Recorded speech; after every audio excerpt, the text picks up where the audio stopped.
Hello world, welcome back to Razor RC. Today we're doing a review of the Redcat Racing Kaiju, which is a 1/8 scale electric 4-wheel drive 6S capable monster truck. So this has been on the market for a few months, and thanks to Racing to Learn to let me borrow this truck to do some repairs and some driving. And I just want to share my thoughts on this monster truck. It's a pretty exciting vehicle because it comes in at a pretty low price of $400, which is comparable to the Kraton 4S, but this is a 6S capable monster truck. So it's gotten a lot of popularity in the last few months since it got released, and I'm actually very familiar with its little brother, the team associated rival MT10. So for those of you that don't know, this is actually made by an Asian company. Some people say Redcat Racing. Shout out to Filthy Co RC who called that out. I'm not really sure who makes this, but it's definitely made by the same company that makes the associated rival MT10, which I also own. So just wanted to share my thoughts and give you an opinion in a bunch of different categories. As usual, I rank it from 1 to 5 stars in several categories, and then finally give you my final thoughts and conclusion on this monster truck. So first off, we're going to talk about the electronics and the radio it comes with. It's kind of your standard Redcat Racing RCR 2CE 2.4 gigahertz radio. Uses 4 AA's as normal, same as like every other radio out there generally. I think it's made by FlySky, so just kind of a rebranded FlySky radio, but it's got all the stuff you really need: steering and throttle reversing, a little bind button, some LEDs to tell you when it's on, and then all your usual stuff you'll want: steering trim, throttle trim, and steering dual rate. That is actually pretty important. Would be nice to have throttle dual rate. It does not have that, but you know, that's okay, not a huge deal. And then a little on-off switch. I do like that it has a little cover so that you don't actually adjust those knobs and stuff. That can be one common problem people have. Feels decent in the hand. It's actually the first time I've used this radio. It's got a rubberized steering wheel, which is fine. Actually pretty good firmness and not too much play in the actual control. So halfway decent radio, actually not bad at all.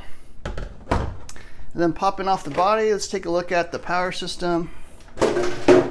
And this is kind of the highlight of this vehicle. We got a little Castle fan and heatsink there on the motor, but it is a rebranded Hobbywing motor and ESC. I believe it's a 40 by 72 motor. I'm sorry, 40 by 68 millimeter motor, so a little bit small for an 8th scale, but adequate. Nice little waterproof 150 amp ESC, and then the receiver and servo wise, it's a 25 kilogram servo. Commonly found on like Amazon under the Zosuke or Animus brand. So 25 kilogram centimeters translates to 347 inches of torque. So definitely plenty of torque, reasonably fast as well. So, you know, just a solid servo overall, metal geared, waterproof, all that stuff. So yeah, overall the electronics are actually pretty good. I think above average in this class. So competitors of the Kaiju, I would say, are actually closer to the Traxxas Max and the Arrma Kraton 4S. Even though it's a 6S scale, 6S 1/8 scale monster truck, I really think it's more comparable in size and price to the Max and the Kraton 4S rather than something like the Kraton 6S or the e-Revo. This is actually not that big of a vehicle. You know, I'd say it's more like 1/9 scale than a true 1/8 scale vehicle. So in the electronics department, I'm going to give it above average score. I'm going to give it 4 stars. Pretty high quality components. Nice to see the Hobbywing stuff. Servo's fine. The radio is totally fine. So yeah, pretty good overall. Moving on to the design, and this is pretty much just a supersized version of the team associated rival MT10. So taking a quick look at it, you got your kind of standard plastic bathtub style chassis. The front and rear kind of pulls off kind of like a Slash 4x4 or Stampede 4x4. It's got these nice bracing on the shock towers that add a little bit more durability. 4 aluminum shocks with aluminum shock collars, plastic caps. A lot of different positions for your shock mounts, top and bottom, a little bit of shock guards there on the bottom. all steel drivetrain, which is really nice. So all the turnbuckles, all the drive shafts and CVAs are completely steel, completely metal drivetrain down the center. The only thing that's plastic in the drivetrain that I wish was metal is actually the spur gear. So the spur gear is still plastic. Everything is metal. I'm not sure that really holds up to the 6S power. We'll talk about that more in the durability section. But yeah, nice to see all steel drivetrain. Easy to work on, easy access diffs. Actually, I think it's just like 8 screws to get at the front diffs. I think a few more on the rear, something like 10 or 12. But yeah, pretty easy to work on. Nice to see they actually have different arms front and rear. I know some people prefer to have the exact same arms, but the geometry is correct, the handling is correct. Pretty much you can tell that the guys who designed this truck actually knew what they were doing and made a pretty good vehicle overall. So into the design category, I do like it overall. The only downsides to this is that the bottom actually has these plastic skid plates, and which is fine, but the problem is dirt and stuff gets underneath the chassis, gets into that spur gear, into that gearbox there, and actually tears things up in the pinion and the spur. And if you look at it, actually you'll see that even the metal pinion gear is kind of like wearing down. It's kind of thinned out, and so that's kind of a weakness in design. I would have preferred to have seen like a fully enclosed bottom. Also the servo there is a little bit exposed, that drag link right there and that plastic servo horn, kind of like a Stampede. So not the best design overall, but certainly solid and no real issues except for those exposed components. So I'm going to give it actually a 3-star rating. If they actually had a fully enclosed gearbox down there on the bottom and didn't let dirt in, I would give it 4 stars. But yeah, it's pretty good overall, and certainly nothing wrong with it. Right, moving on to performance, and this is one of the highlights of the Redcat Kaiju. 6S capable monster truck, really fast, especially for something a little bit on the smaller side for an 8th scale. This motor ESC combo is quite powerful. Definitely a lot of speed in the vehicle. The other great thing about this truck is it handles really well. The tires are excellent. Sort of these Badlands MX-38 knockoffs is basically what they look like. Almost exactly the same design.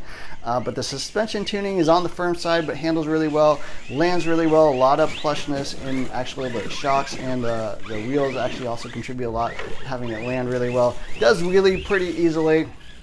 I might even tune down the center diff a little bit. But yeah, performance is outstanding on this truck. And for the price, this is a really good value in the performance category. So I'm going to give it a full 5 stars. Highlight of the Redcat Kaiju is how fast it is, how well it handles, and definitely way above average. So pretty much top of class in that category. 5 stars. Okay, moving now on to durability, which is the other important category for a basher. It's nice that it drives fast, it's nice that it handles really well, but how well does it crash, and are you going to have to fix things? First off, the body's held up quite well overall, really no cracks or anything. It's not the stiffest or thickest body overall, but it has held up pretty well overall, so no complaints there. I do think it'll probably eventually crack because the Lexan is not super thick, but it's held up reasonably well so far. But there are some weaknesses on this truck, and let's get into it. So first off, front bumper is just kind of held on by sort of like these thin plastic tubular, I don't know, shock absorbers, I guess you would call them. They don't hold up that well. I've already got one mount already broken. We'll probably have to replace that pretty soon. It's just got 4 little screws holding it on. Does not provide a whole lot of support or protection. You can see it's even kind of bent in there. The other major issue on this truck is actually the outdrives.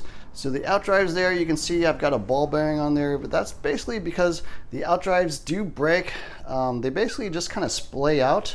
I don't think they can quite handle the power, or maybe they're made out of a cheap metal or something like that, but yeah, they basically do break and do need upgrading or replacing in general.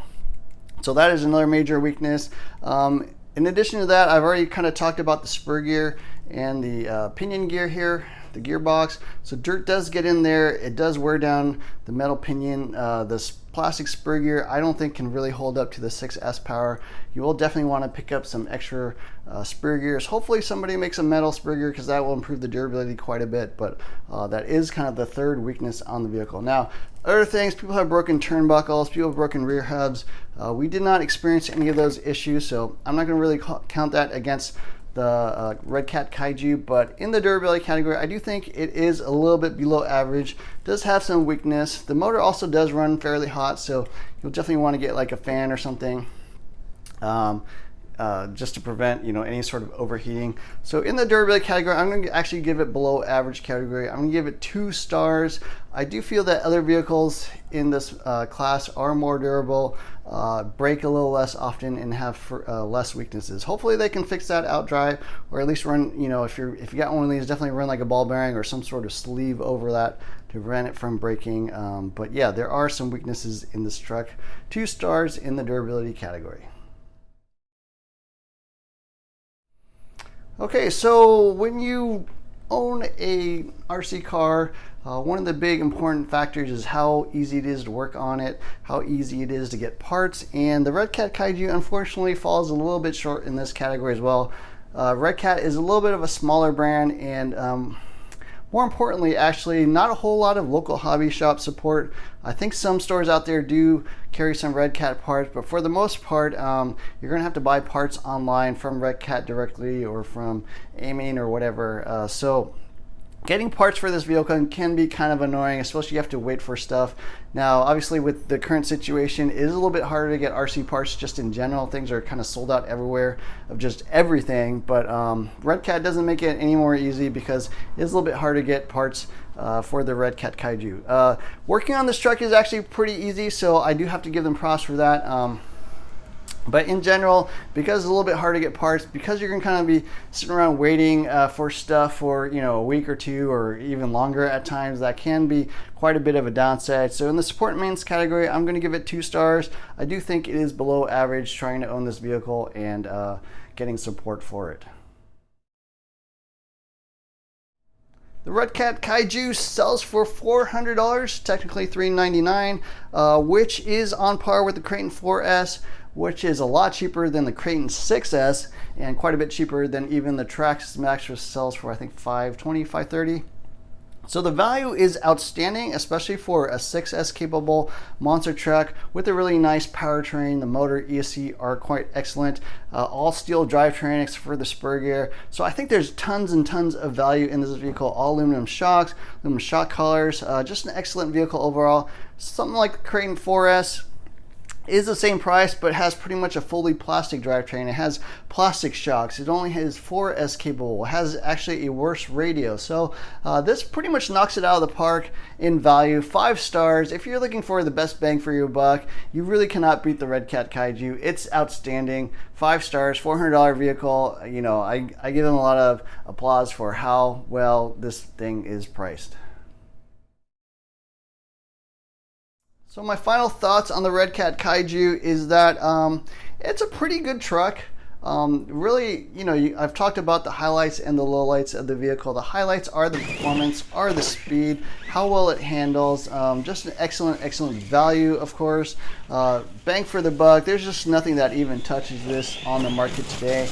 It's just amazing how much they can actually give you for $400, and that's retail, right? You know, all this stuff, when you add it up, and even just the power system itself, it's probably close to $150, $200. So you're talking, you know, immense amount of value. The tires, everything is really good overall. The shocks are excellent. The tuning even has like little LEDs front and rear, a little like net you can put over, a little dust cover you can put over the chassis. I do not recommend running that because it just makes everything a little bit hotter, but if for some reason you're running in the snow or something, you know, that's kind of a nice little value. So yeah, excellent vehicle overall.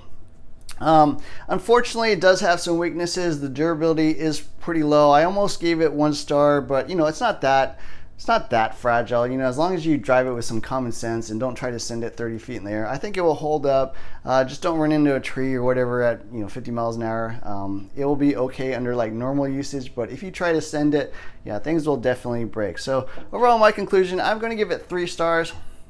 some real strong points about the vehicle, but some real weaknesses as well. And so overall, kind of an average score. Kind of depends on what you're looking for. If you want something fast and cheap and fun, this is it. But I would recommend having a second vehicle just on hand in case or when you break this and you're waiting around for a part. So that's my final thoughts on the Redcat Kaiju Redcat Racing Kaiju. I hope you enjoyed this video. Definitely hit the like, share, subscribe button. Throw down a comment below on what your opinion or thoughts on the Redcat Kaiju, any other weaknesses you found, or if it's held up for you in the durability area. I'd like to hear that as well. Also places you can buy parts. But yeah, thanks for watching. Look for more videos soon. Take care.